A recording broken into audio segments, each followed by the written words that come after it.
Yes, it's John G. something there. I got a twitch. You see that? Nervous twitch.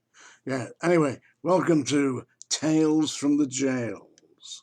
Yeah, and today I'm going to talk a little bit about some of the characters and the abuses of inmates that they orchestrated that I witnessed whilst I was working in Strangeways Jail. Yeah, now for those of you who don't know, Strangeways Jail is just before you get to Cheetham Hill. It's on Southall Street. Well, the main body of the prison is on Southall Street, and that is where the old Victorian entrance was.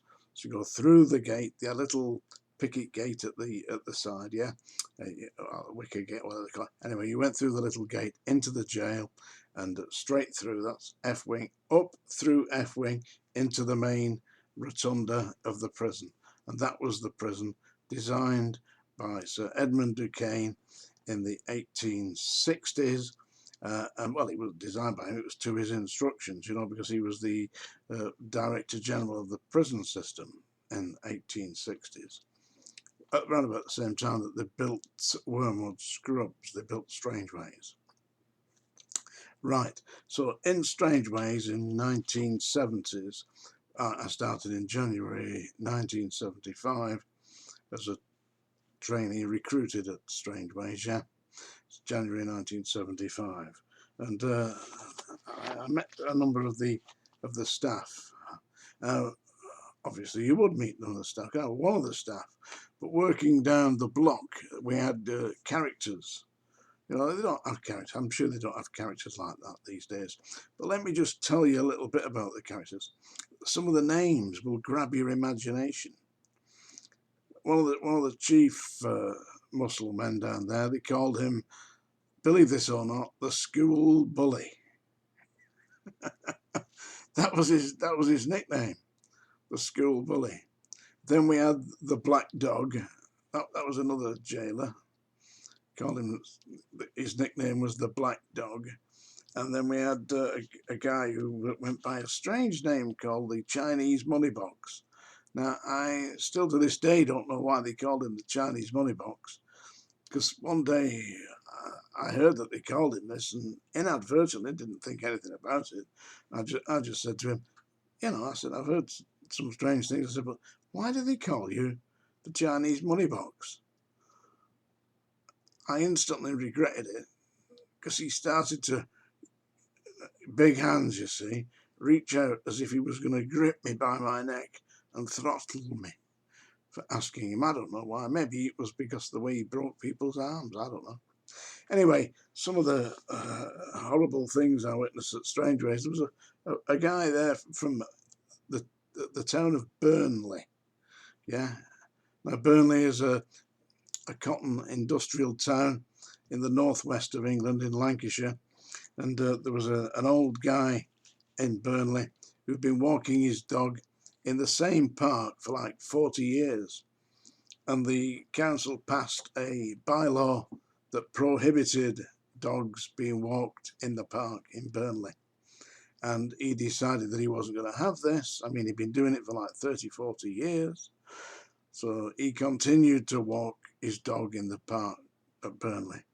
And he was arrested, taken for the magistrates' court. The magistrates' court cautioned him, paid no attention, took his dog back to the park, walking in the park, arrested again, back in the magistrates' court. This time they fined him, I don't know, £50 or something like that, you know, and bound him over to not repeat this again. And paid no attention, dog back on lead, into the walking the dog in the park, arrested again, back before the magistrates. Eventually, this poor old guy, out of a matter of principle, because he demanded his right to walk his dog in the park, the same as he'd been doing for 40 years. He demanded that he had the right to do so, and the local bylaw prohibited him from doing so, and they'd fined him. He wouldn't pay his fine, so he ended up in Strangeways, and he was determined that he wouldn't pay his fine. I saw this guy come in, you know, and they put him on to, they put him on to B wing. B2 landing. Yeah, he was on B2. I remember this. And I could not quite understand what the staff were doing this. But everywhere this guy went, the prison officers were barking at him. This poor old guy who just walked his dog in the park at Burnley and had made a point of principle that he was allowed to do this.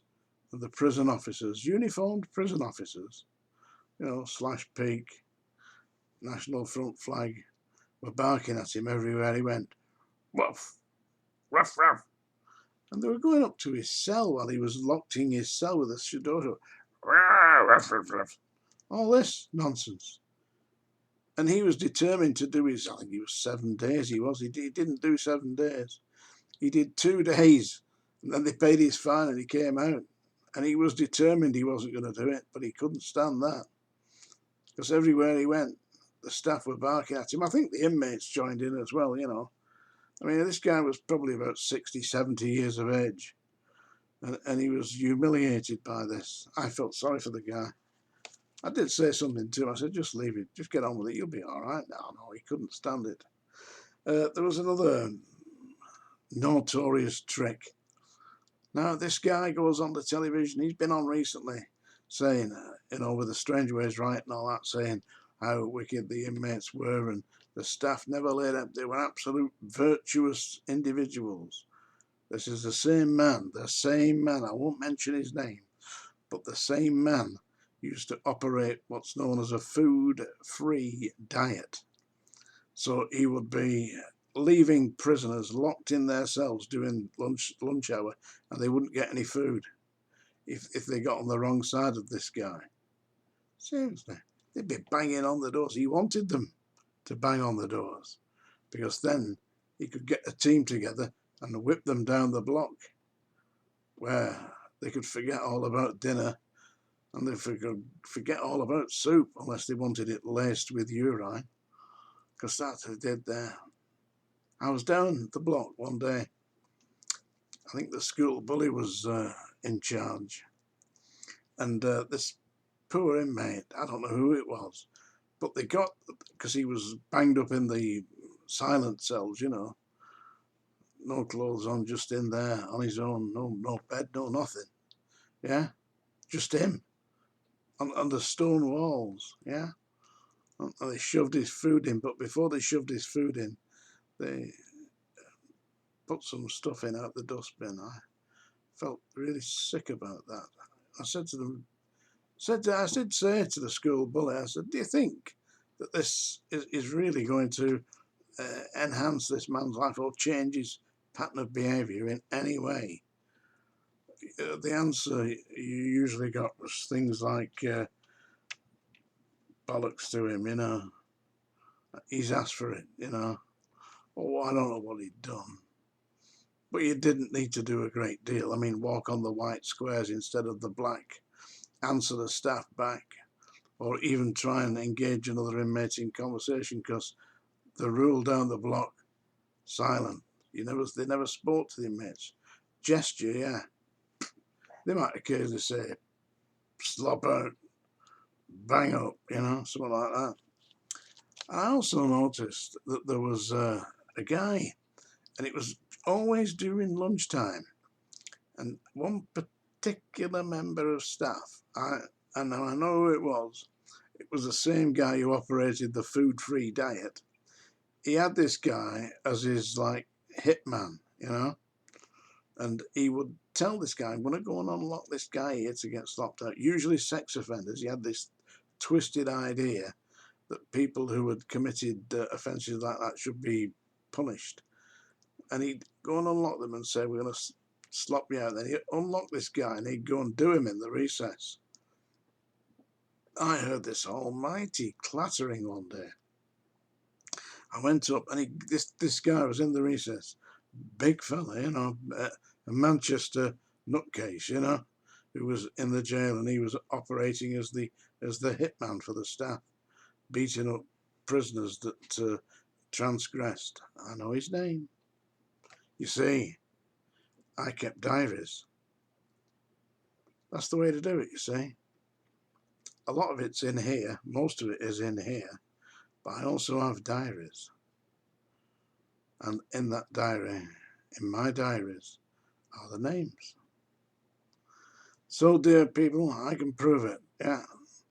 But the guy who was the hitman, eventually when he got out, believe it or not, Noel Proctor got to him, and he became a born-again Christian. Hallelujah, brothers. And he revoked all his previous brutality and went on to become a responsible citizen. And that was thanks to Noel Proctor, who, by the way, was a gentleman with a great voice. I've mentioned this in one of my earlier posts. And he used to sing, "How great thou art, how great thou art." Seriously, he's a nice man, Noel Proctor. Mind you, a lot of people have said, you know, he was there and he must have seen what the staff were doing. Believe me, if you spoke out against people like the school bully, the Chinese money box, or the black dog, then you got to meet them face to face. And indeed, dear people, that is what eventually happened to me. I will talk about that later. Oh, by the way, hope you're all watching Sam's broadcasts. Yeah, I haven't seen him for a bit. Give him my regards when you see him. And thank you for watching Tales from the Jails. Psychic Screw is my book. It's on Amazon. Hey, and subscribe. Thank you very much.